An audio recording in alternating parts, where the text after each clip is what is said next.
नमस्कार दोस्तों, मैं सुरजीत स्वागत करता हूं आपका to the point study with Surjeet channel पे। और आज से ये जो हम सीरीज स्टार्ट कर रहे हैं, इसमें हम एडिटोरिया के 5000 प्लस क्वेश्चंस को देखेंगे, जो कि आपके आने वाले एग्ज़ाम्स के लिए काफ़ी ज़्यादा महत्वपूर्ण होने वाले हैं। तो ये किस किस के लिए महत्वपूर्ण है? ये एसएससी के लिए, सुपर टेट या वीडियो का एग्ज़ाम हो या कोई भी स्टेट का पीसीएस हो, उसके लिए महत्वपूर्ण होने वाला है। तो इसमें 100 क्वेश्चंस का 100 प्रैक्टिस सेट हैं, ठीक है। और प्रत्येक प्रैक्टिस सेट में कितने क्वेश्चंस हैं? प्रत्येक प्रैक्टिस सेट में 50 क्वेश्चंस होंगे। और ये इसका लेवल जो रहेगा वो एनसीईआरटी पे आधारित, प्रश्नों पे आधारित ये क्वेश्चंस रहेंगे, ठीक है। एनसीईआरटी लेवल के क्वेश्चंस रहेंगे। तो हम आज कराने वाले हैं सेट 1 और सेट 2 को, और डेली हम 2-2 सेट कराएंगे। तो आइए स्टार्ट करते हैं अपना सेट नंबर 1। तो हमारा सेट नंबर 1 है ये, और इसका फर्स्ट क्वेश्चन है कि भारत के साथ व्यापार करना चार्टर महारानी एलिजाबेथ के द्वारा कब दिया गया? भारत के साथ व्यापार करने का चार्टर महारानी एलिजाबेथ के द्वारा कब दिया गया था? ठीक है, ये बताना है। तो ये दिया गया था 31 दिसंबर 1600 को। तो भारत के साथ व्यापार करने का चार्टर महारानी एलिजाबेथ ने 31 दिसंबर 1600 को दिया था। भारतीय राष्ट्रीय आंदोलन के प्रारंभ से ही उग्र राष्ट्रवादियों का भी वर्ग था। भारतीय राष्ट्रीय आंदोलन के प्रारंभ से ही उग्र राष्ट्रवादियों का भी वर्ग था। निम्न में से कौन उसमें शामिल नहीं था? तो गोविंद रानडे जो थे वो उसमें शामिल नहीं थे। और बाकी लाल बाल पाल, इनके नाम से जाना जाता है लाला लाजपत राय, विपिन चंद्र पाल और बाल गंगाधर तिलक को। तो ये सभी उग्र राष्ट्रवादियों में शामिल थे, जबकि गोविंद रानडे शामिल नहीं थे। नेक्स्ट है 1916 में कांग्रेस और मुस्लिम लीग के बीच लखनऊ समझौता हुआ। उसके कौन से परिणाम बाद में घातक सिद्ध हुए? ये बताना है। तो इसके यही परिणाम घातक सिद्ध हुए।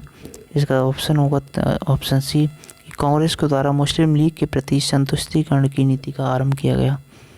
तो जो समझौता हो गया, लखनऊ समझौता, उसके बाद कांग्रेस के द्वारा मुसलमानों के प्रति संतुष्टिकरण की नीति का आरंभ कर दिया गया। क्वेश्चन नंबर 4 है हमारा कि व्यक्तिगत सत्याग्रह किस गवर्नर जनरल के काल में हुआ था? व्यक्तिगत सत्याग्रह के बारे में पूछ रहा है। तो इसका ऑप्शन होगा लॉर्ड लिनलिथगो।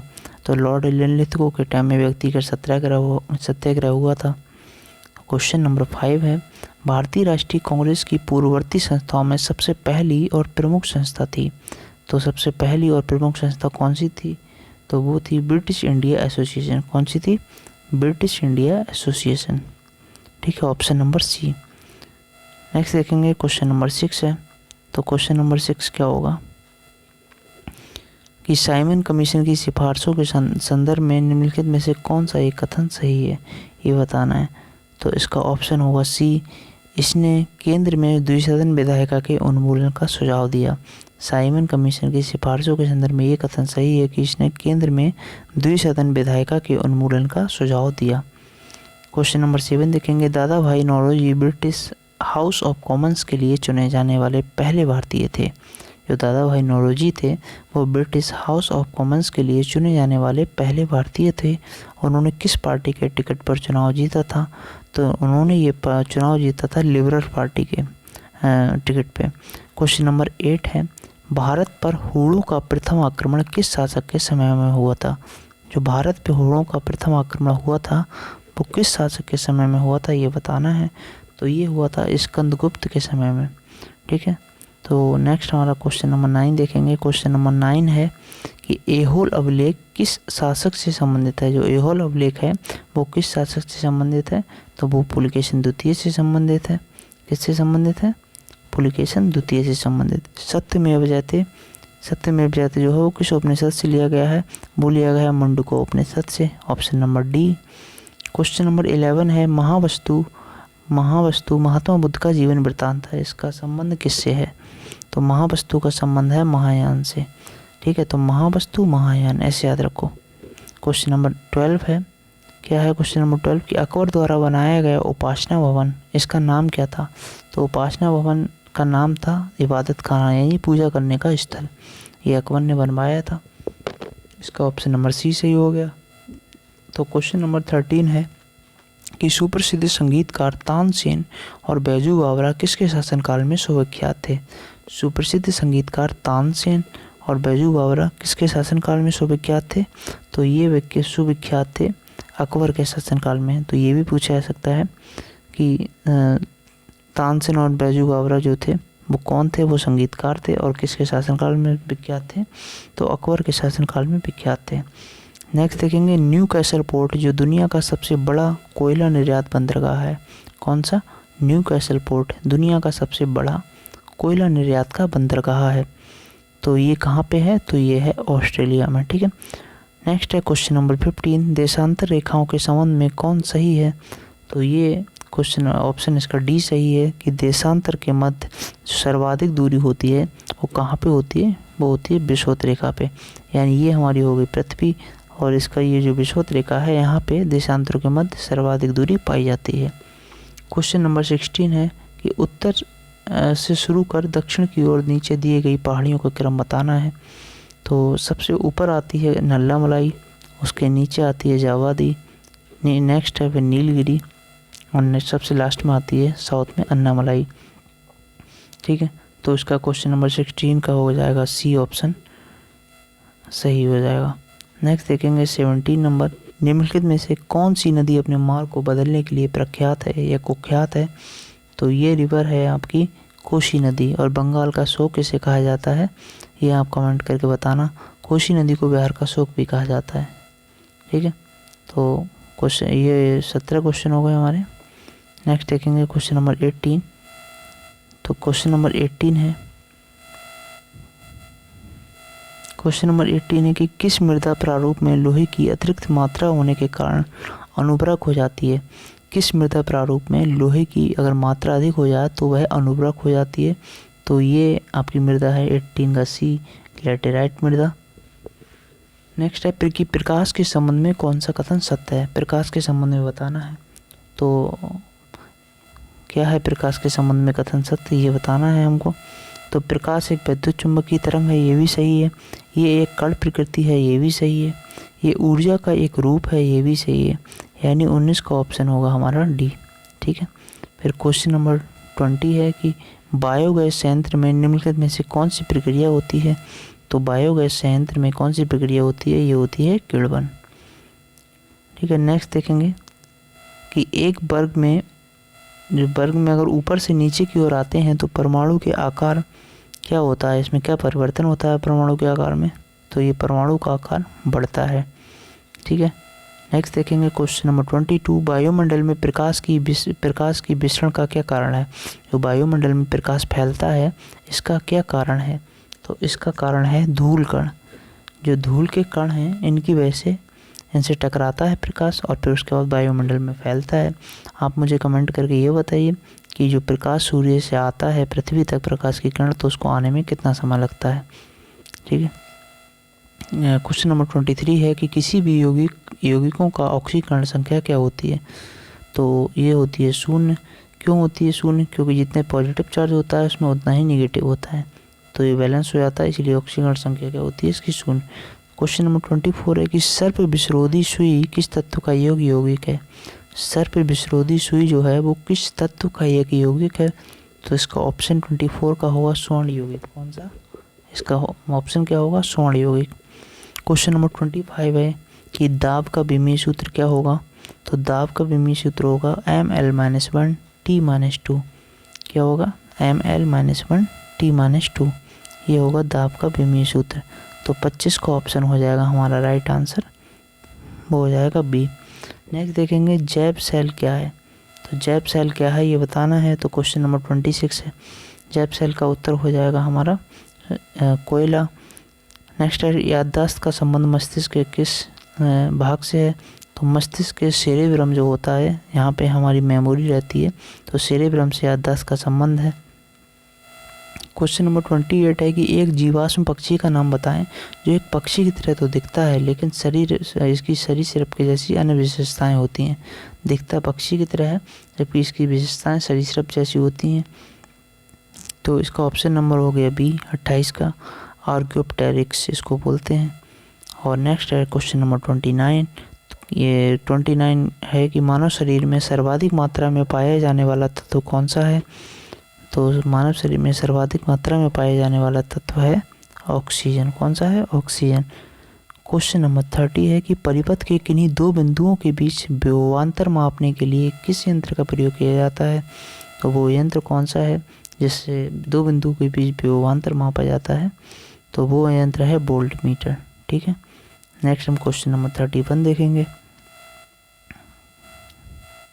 क्वेश्चन नंबर 31 है हमारा कि आपातकाल के दौरान मौलिक अधिकारों का निलंबन कौन कर सकता है? तो वो भारत का राष्ट्रपति हैं जो आपातकाल के दौरान मौलिक अधिकारों का निलंबन कर सकते हैं। कौन? भारत के राष्ट्रपति। नेक्स्ट है हमारा क्वेश्चन, प्राक्कलन समिति के सदस्यों का कार्यकाल कितने वर्ष का होता है? तो प्राक्कलन समिति के सदस्यों का कार्यकाल 1 वर्ष का होता है। इसमें 30 मेंबर होते हैं और ये सबसे बड़ी जो होती समिति यही होती है प्राक्कलन समिति। क्वेश्चन नंबर 33 है कि निम्नलिखित में से किसके अनुमोदन से भारत की संचित निधि से पैसा निकाला जा सकता है? तो भारत की संसद के अनुमोदन से भारत की संचित निधि से पैसा निकाला जा सकता है। क्वेश्चन नंबर 34 देखेंगे, भारतीय संविधान में विधि के समक्ष समता किस देश से ली गई है? तो हमारे संविधान जब बना तो हमने विधि के समक्ष समता का कॉन्सेप्ट है ये ब्रिटेन के संविधान से लिया है। तो 34 का हो गया डी। नेक्स्ट देखेंगे क्वेश्चन नंबर 35 कि संविधान संशोधन जो प्रक्रिया है ये संविधान के किस भाग से ली गई है? किस भाग में उल्लिखित है? तो ये उल्लिखित है भाग 20 में। ठीक है, भाग 20 अनुच्छेद कितना है? 368। नेक्स्ट देखेंगे क्वेश्चन नंबर 36। तो क्वेश्चन नंबर 36 इसमें दिखाया है कि भाषाओं का उल्लेख किस में दिया है? 8वीं अनुसूची में, यानी ये का दूसरा हो गया। दल विरोधी या ये 10वीं अनुसूची में है। ठीक है, दल विरोधी किस में है? 10वीं अनुसूची में। तो इस तरह इसका ऑप्शन हो गया बी। किससे हो गया? Option B. और ए का हो गया दूसरा, बी का हो गया पहला। 73वां संविधान संशोधन का 11वीं अनुसूची और भूमि सुधार एवं अधिग्रहण का 9वीं अनुसूची। ठीक है, नेक्स्ट देखेंगे क्वेश्चन नंबर 37। तो क्वेश्चन नंबर जो 37 है वो 1833 के चार्टर अधिनियम के अंतर्गत प्रथम विधि आयोग जो गठन हुआ था इसके किसकी अध्यक्षता में हुआ था ये बताना है। तो लॉर्ड मैकाले की अध्यक्षता में। किसकी? लॉर्ड मैकाले की अध्यक्षता में हुआ था प्रथम विधि आयोग का गठन। क्वेश्चन नंबर 38 है, निम्नलिखित में से कौन सी क्रांति जो है वो प्याज और झींगा उत्पादन से संबंधित है? तो कौन सी क्रांति है संबंधित? तो क्रांति ये जो है वो है गुलाबी क्रांति। ठीक है, गुलाबी क्रांति जो है प्याज और झींगा के उत्पादन से संबंधित है। तो क्वेश्चन नंबर 39 है ये है कि किन दो संस्थाओं को ब्रेटन वुड्स जुड़वा के नाम से भी जाना जाता है? तो जो IMF और विश्व बैंक हैं इनको जाना जाता है ब्रेटन वुड्स जुड़वा के नाम से। ठीक है, तो ये क्वेश्चन हमारे 39 हो गया। अब क्वेश्चन नंबर 40 देखेंगे। तो क्वेश्चन नंबर 40 है कि किस वर्ष भारतीय रिजर्व बैंक का राष्ट्रीयकरण किया गया? तो 1949 में भारतीय रिजर्व बैंक का राष्ट्रीयकरण किया गया। हिंदू राष्ट्र का विचार मूलतः किसका है? ये किसका है? BD सावरकर जी का। BD सावरकर जी का हिंदू राष्ट्र का विचार है। नेक्स्ट है क्वेश्चन नंबर 42 कि भारत में आयकर जो है वो क्या है? वो प्रत्यक्ष और प्रगतिशील कर है। कुचिपुड़ी किस राज्य का प्रसिद्ध लोक नृत्य है? तो ये आंध्र प्रदेश का है। आप मुझे कमेंट करके केरला, उड़ीसा, कर्नाटका इनके लोक नृत्य बताइए। क्वेश्चन नंबर 44 है, हिमानी उत्तम पर्व है ये किस खेल से संबंधित है? तो ये मल्लखंभ से संबंधित है। ठीक है, और क्वेश्चन नंबर 45 है, निपक आंदोलन के प्रणेता जो थे वो कौन थे? निपक आंदोलन के प्रणेता ये थे 45 का सी, यानी दादू दयाल निपक जो थे आंदोलन के प्रणेता वो थे दादू दयाल। नेक्स्ट है 46, ये है द्रकमा। जो द्रकमा सिक्का है इसे किसने चलाया था? तो द्रकमा सिक्का को चलाया था ग्रीकों ने। किसने? ग्रीकों ने। ऑप्शन ए हो जाएगा।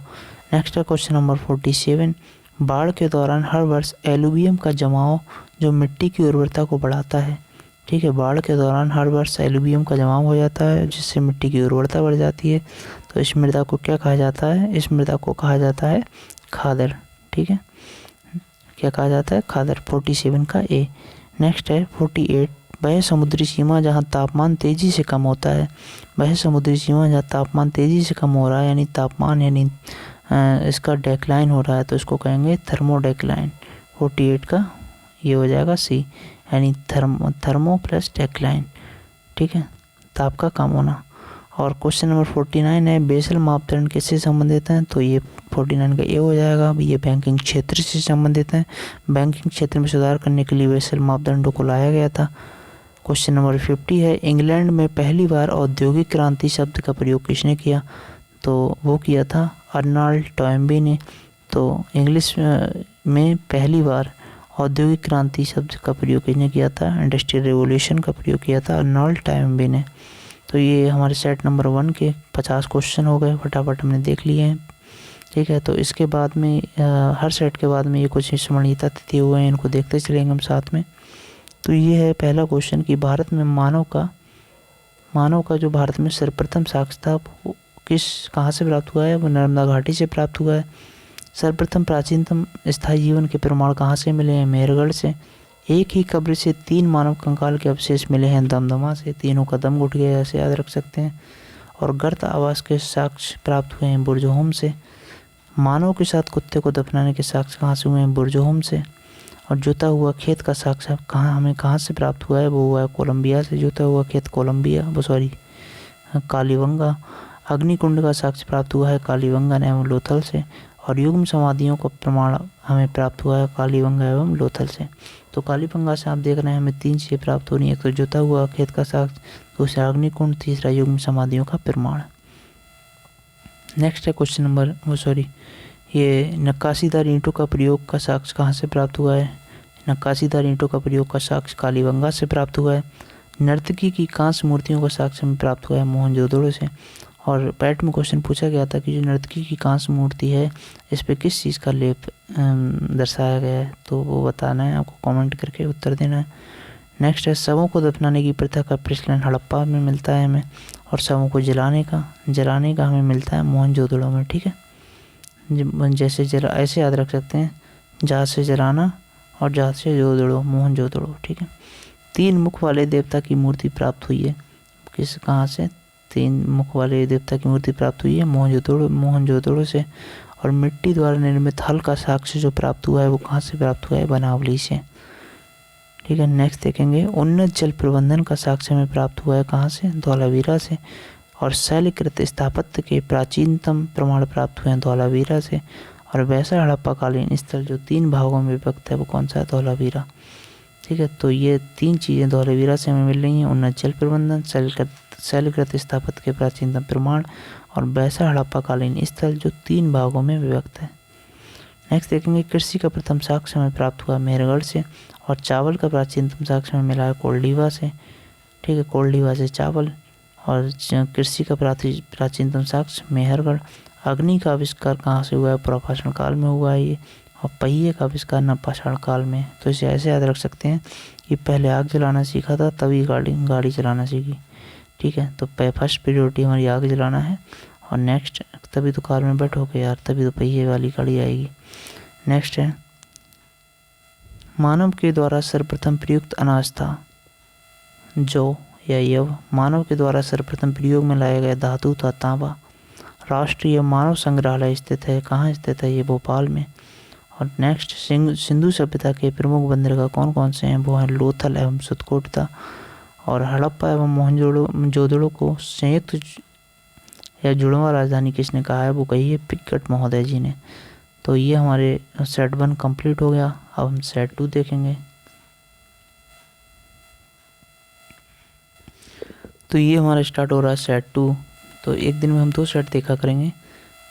ठीक है, 100 सेट दिए हुए हैं, तो इस तरह से हम धीरे धीरे करके सारे सेट कवर कर लेंगे।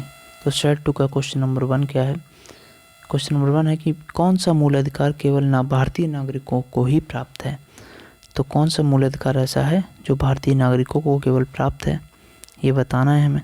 तो अनुच्छेद 15 में प्रदत्त मूल अधिकार, अनुच्छेद 16 में प्रदत्त मूल अधिकार और अनुच्छेद 19 में प्रदत्त मूल अधिकार, ये तीनों मूल अधिकार जो हैं यानी उपरोक्त सभी इसका उत्तर होगा। क्वेश्चन नंबर 2 है। क्वेश्चन नंबर 2 क्या है देखेंगे। क्वेश्चन नंबर 2 है कि राज्यसभा के सदस्यों का कार्यकाल 4 वर्ष होता है।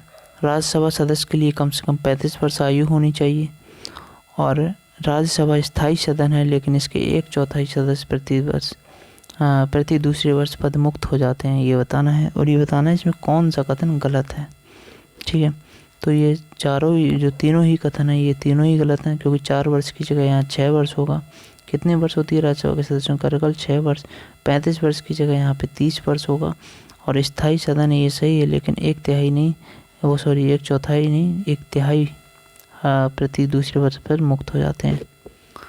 ठीक है, नेक्स्ट देखेंगे क्वेश्चन नंबर 3, धन विधेयक को राज्यसभा कितने दिनों तक रोक के रख सकती है? तो इसका ऑप्शन होगा ए यानी 14 दिन। कोई व्यक्ति उच्च न्यायालय का न्यायाधीश नियुक्त होने का पात्र होगा कब होगा? इसमें बताना है कौन सा कथन सही है। तो जब वह भारतीय राज्य क्षेत्र में कम से कम 10 वर्षों का न्यायिक पद धारण किया हो, यह लगातार 10 वर्ष तक उच्च न्यायालय या न्यायालयों में अधिवक्ता रहा हो, और दूसरा है उसकी आयु कम से कम 35 वर्ष रही हो। ठीक है, तो ये बताना है, तो इसका ऑप्शन नंबर ए सही होगा। आयु का प्रावधान शायद 30 वर्ष होगा इसका। ठीक है, तो ऑप्शन नंबर ए सही है। वित्तीय आपात उद्घोषणा का अनुमोदन करने वाले संकल्प सदन के दोनों सदनों के द्वारा कितने माह के भीतर होना चाहिए? वित्तीय आपात उद्घोषणा का जो अनुमोदन करने वाले संकल्प हैं उनको सदन के दोनों सदनों को कितने माह के भीतर उसको पारित हो जाना चाहिए? तो ये है 2 माह के भीतर, यानी 5 का ऑप्शन नंबर सी होगा। नेक्स्ट है क्वेश्चन नंबर 6 कि भारत में पहली बार केंद्र सरकार के विरुद्ध लोकसभा में अविश्वास प्रस्ताव कब लाया गया? तो ये कब लाया गया अविश्वास प्रस्ताव? 1963 में। और राज्य के नीति निर्देशक तत्वों के परिवर्तन के लिए किस अनुच्छेद में उपबंध किया गया है? ठीक है, ये बताना है कि राज्य के नीति निर्देशक तत्वों के परिवर्तन के लिए किस अनुच्छेद में जो है उपबंध किया गया है? ये उपबंध किया गया है अनुच्छेद नंबर 37 में। अनुच्छेद 37 यानी 7 का ऑप्शन ए सही होगा। नेक्स्ट देखेंगे क्वेश्चन नंबर 8। तो क्वेश्चन नंबर 8 है कि चलैया जो समिति थी, क्वेश्चन नंबर 8 क्या है? ये चलैया समिति का गठन किस वर्ष किया गया था? तो चलैया समिति का जो गठन किया गया था वो किया गया था 1991 में। ठीक है, यानी ऑप्शन बी। निम्नलिखित में से किस क्रांति का संबंध कोको उत्पादन या चमड़ा उत्पादन से है? ये बताना है, तो इसका ऑप्शन होगा ऑप्शन ए भूरी क्रांति का। और क्वेश्चन नंबर 10 है, एक धन जो आसानी से विदेश से आता है और लेकिन आसानी से ही चला जाता है, इसे किस प्रकार का धन कहते हैं? तो इसका ऑप्शन नंबर डी होगा, यानी हॉट मनी कहते हैं। नेक्स्ट है क्वेश्चन नंबर 11 यानी गन्ने का उचित और पारिश्रमिक मूल्य यानी जिसको FRP कहते हैं, ये कौन अनुमोदित करता है? तो ये 11 का ऑप्शन नंबर ए होगा। ठीक है, ऑप्शन नंबर ए होगा। आर्थिक मामलों पर कैबिनेट समिति इसका अनुमोदन करती है। क्वेश्चन नंबर 12 है, असहयोग आंदोलन में कौन सा कार्यक्रम शामिल नहीं है? तो वो शामिल नहीं है सरकारी वाहनों से यात्रा करने पर पाबंदी। बाकी ये तीनों उपरोक्त ये तीनों थे ABC, ये शामिल थे। नेक्स्ट है क्वेश्चन नंबर 13, दांडी मार्च की समाप्ति किस तिथि को हुई थी? तो दांडी मार्च की समाप्ति जो हुई थी वो हुई थी 6 अप्रैल को 1930 को। आप मुझे कमेंट करके ये बताइए कि दांडी मार्च कहाँ से स्टार्ट हुआ था और कहाँ पे जाके फिनिश किया गया था। ठीक है, क्वेश्चन नंबर 14 है कि गांधी के जीवन काल में घटी निम्न घटनाओं का कालक्रम सही नहीं है। तो ये ऑप्शन नंबर डी है, क्योंकि ये 23 मार्च 1942 को नहीं हुई थी। भारत छोड़ो आंदोलन की शुरुआत ही हुई थी 8 अप्रैल 1942 को। ठीक है, और यहाँ पे 5 फरवरी की जगह 4 फरवरी होगा, क्योंकि अपडेट 4 फरवरी कर दी गई है चौरी चौरा कांड की है। राइट डेट यही होगी। ठीक है, तो फिलहाल राइट ऑप्शन इसका डी हो गया। नेक्स्ट है क्वेश्चन नंबर 15, आज़ाद हिंद फौज के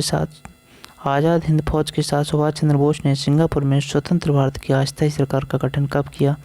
आज़ाद हिंद फौज के साथ। ठीक है, वो बताना है कि सुभाष चंद्र बोस ने सिंगापुर में स्वतंत्र भारत की अस्थायी सरकार का गठन कब किया? तो वो किया था 21 अक्टूबर 1943 को। नेक्स्ट देखेंगे सती प्रथा का उन्मूलन कब किया गया? तो सती प्रथा का उन्मूलन किया गया 1829 में, और नियम 17 के द्वारा। तो 16 का ऑप्शन नंबर बी सही होगा। नेक्स्ट है बहाबियों के विद्रोह को कुचलने का श्रेय किस गवर्नर जनरल को जाता है?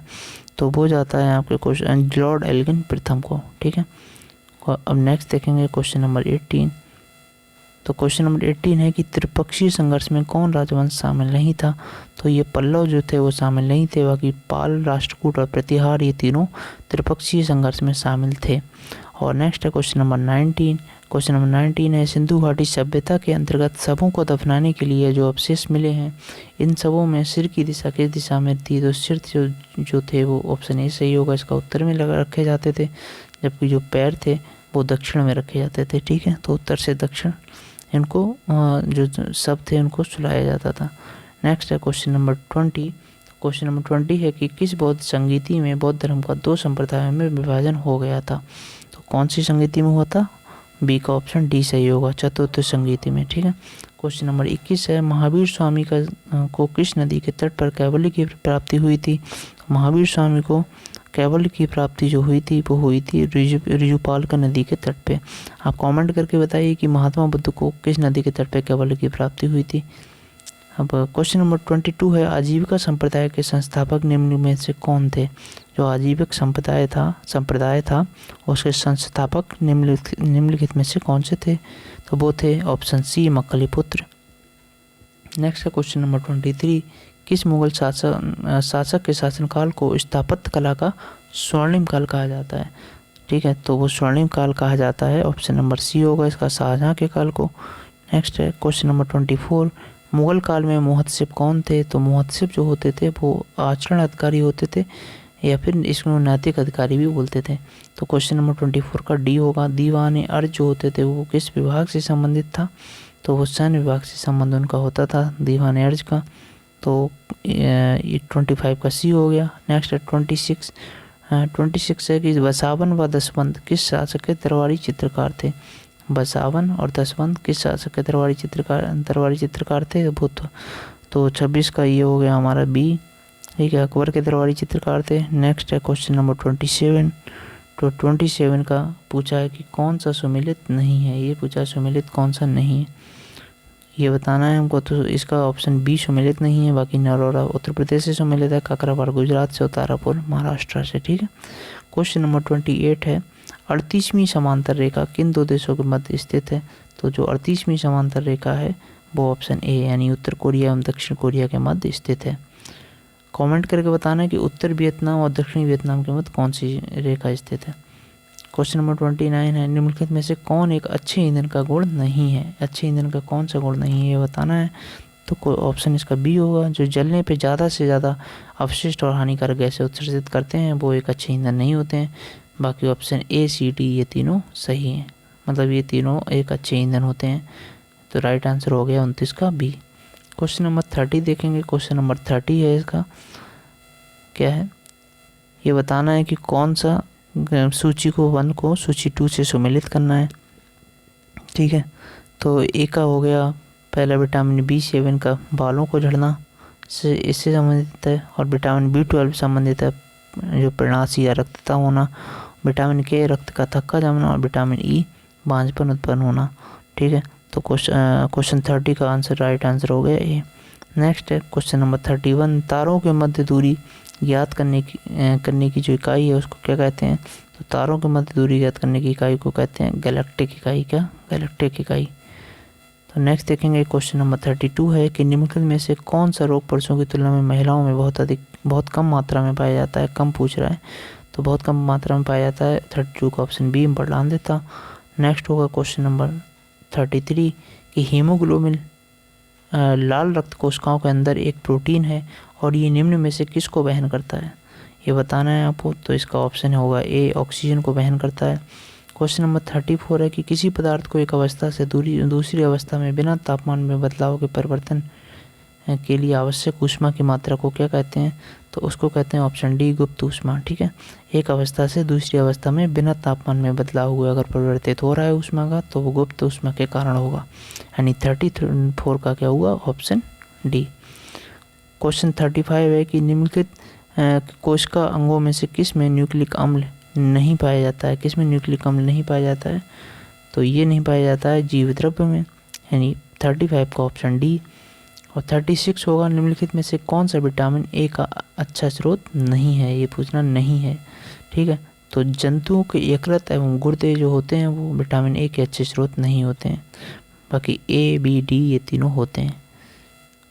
क्वेश्चन नंबर 37 है क्या है कि सूची 1 को सूची 2 से मिलान करना है। प्रतिरोध का मात्रक होता है ओम, विद्युत प्रवाह का एम्पियर, बल का होता है न्यूटन और पावर का होता है वाट, ठीक है। तो इस तरह से 37 का ऑप्शन हो गया राइट बी। नेक्स्ट देखेंगे 38 धातुओं में सबसे कम घनत्व वाला तत्व कौन सा होता है। जो धातु में सबसे कम घनत्व वाला होता है लिथियम। ठीक है, नेक्स्ट देखेंगे 38 क्वेश्चन तक हो गए। अब 39 नंबर क्वेश्चन देखेंगे हम कि प्राकृतिक रबर निम्न में से कौन सा कथन सही है प्राकृतिक रबर के बारे में। तो ये इसका जो होगा वो 39 का ए होगा कि ये एक प्राकृतिक बहुलक है और इसमें लोचदार गुण होते हैं। नेक्स्ट देखेंगे किस तत्व का रासायनिक गुण किसी तत्व का रासायनिक गुण निम्नलिखित में से कौन तय करता है। तो कौन तय करता है, वो तय करता है इलेक्ट्रॉनों की संख्या, यानी 40 का सी हो गया। नेक्स्ट है क्वेश्चन नंबर 41 कि देवप्रयाग किन नदियों के संगम पर स्थित है।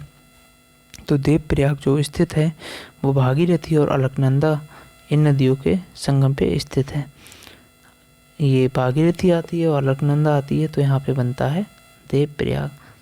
नेक्स्ट है क्वेश्चन नंबर 42 कि किस राज्य से कर्क रेखा बीचों बीच से होकर गुजरती है। तो इसका राइट आंसर होगा 42 का सी, यानी मध्य प्रदेश से होकर गुजरती है। नेक्स्ट है क्वेश्चन नंबर 43 निम्नलिखित में से कहाँ सर्वाधिक जैव विविधता पाई जाती है। तो सर्वाधिक जो जैव विविधता पाई जाती है वो पाई जाती है उष्ण कटिबंधीय वर्षा वनों में, यानी 43 का सी होगा।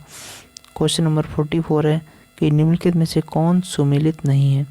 तो कौन सुमेलित नहीं है, ठीक है, ये बताना है। तो क्वेश्चन नंबर 44 का ऑप्शन होगा बी, यानी ये सुमेलित नहीं है। बाकी बांधवगढ़ राष्ट्रीय उद्यान मध्य प्रदेश में, ये सही है। बांदीपुर राष्ट्रीय उद्यान कर्नाटका में सही है।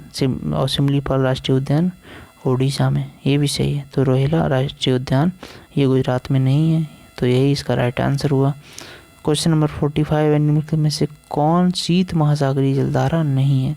तो ये अग्लुहास है, क्योंकि ये गर्म जलधारा है, बाकी ये तीनों शीत जलधाराएं हैं। नेक्स्ट है क्वेश्चन नंबर 46 कि किस नदी को दक्षिण भारत की गंगा कहा जाता है। तो ये कहा जाता है कावेरी को। ये ध्यान देना है कि उत्तर की गंगा तो गंगा हो ही गई और दक्षिण की गंगा होती है गोदावरी, लेकिन दक्षिण भारत की गंगा आता है तो उसको कहा जाता है कावेरी को। नेक्स्ट है क्वेश्चन नंबर 47 कि रिंग ऑफ फायर किस लिए जाना जाता है। तो ये ज्वालामुखी और भूकंप इन दोनों के लिए जाना जाता है, यानी ऑप्शन नंबर बी हो गया 47 का। ठीक है, क्वेश्चन नंबर 48 देखेंगे कि निम्नलिखित में से कौन सा सुमेलित नहीं है। तो ये तकला मकान जो है वो चीन में है, थार भारत, आटाकामा चिली, और ये गिब्बन जो है ये इससे संबंधित नहीं होगा। ठीक है, तो ऑप्शन नंबर हमारा कौन सा सही हो गया इसमें, इसका हमारा सही हो गया 48 का डी। नेक्स्ट है प्रतिरोधात्मक या घर्षणात्मक बेरोजगारी है क्या है। जो प्रतिरोधात्मक बेरोजगारी कौन सी बेरोजगारी होती है। तो इसका ऑप्शन नंबर हमारा सी सही होगा, क्योंकि व्यवसाय रोजगार परिवर्तन की प्रक्रिया के दौरान श्रमिक व्यक्ति कुछ समय के लिए बेरोजगार हो जाते हैं। इसमें क्या होता है कि रोजगार परिवर्तन की जब प्रक्रिया होती है तो उसमें श्रमिक जो व्यक्ति होते हैं या वो कुछ समय के लिए बेरोजगार हो जाते हैं। ये होती है घर्षणात्मक बेरोजगारी, यानी 49 का सी।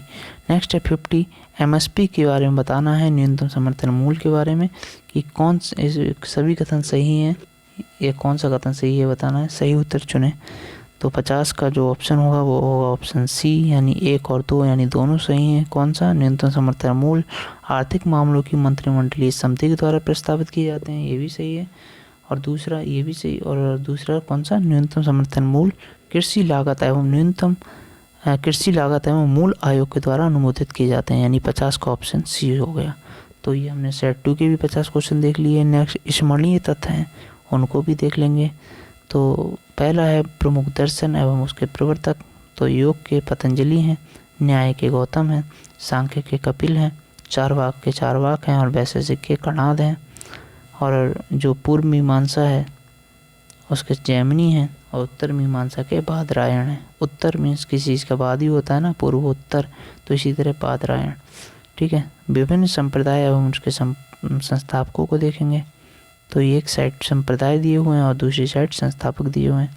तो आजीवक का मक्खली पुत्र घोषाल है, अनिश्चयवादी का संजय विट्ठल पुत्र है, और भौतिकवादी ये जो संप्रदाय है इसके संस्थापक पकुद कच्चायन हैं, और घोर अक्रियावादी इसके जो संस्थापक हैं वो पूर्ण कश्यप हैं। ठीक है, जो घोर एकदम घुस जाता है किसी चीज़ में तो वो पूर्ण हो जाता है। ठीक है, ऐसे याद रखो। और जो आजकल भौतिकवादी लोग होते हैं ये अपने बातों के कच्चे होते हैं, ये इसलिए पकुद कच्चायन हो गया। तो इस तरह हम इसको याद कर सकते हैं ट्रिक बना के। तो इस तरह आज हमने सेट 1 और सेट 2 के जो 50-50 क्वेश्चन हैं यानी टोटल 100 क्वेश्चंस को कवर कर लिया है। कल हम लाएंगे अपना सेट 3 और सेट 4। ठीक है, तो अगर वीडियो अच्छा लगे तो उसको लाइक करें, अपने दोस्तों में शेयर करें और चैनल को सब्सक्राइब करें। Thank you, bye bye, take care.